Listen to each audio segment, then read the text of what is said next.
talk about best practices. So today we're going to go over a few best practices and recommendations that align to how I do things and our team as well, and how you can avoid mistakes when implementing. So let's talk about the first thing. Remember why you're doing this. Now, often I see a lot of activity and excitement around schema and getting it all done.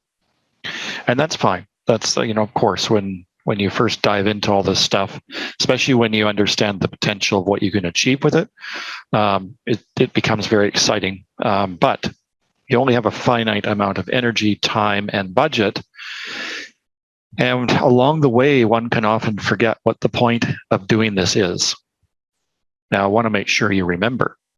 And it's pretty obvious, it's pretty simple, but we do forget very quickly sometimes.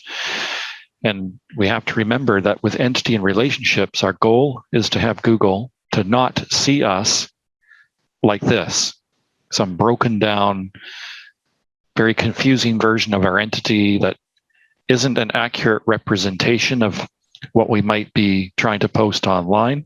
There's almost always an element of what we call entity pollution. So there's an operation that we kind of have to go through to clear that up. So this goes far beyond simply claiming a GMB or implementing basic local business schema on a target site. We now have to understand the relationships of each component that make up the target entity as a whole, and then we go and seek to control them.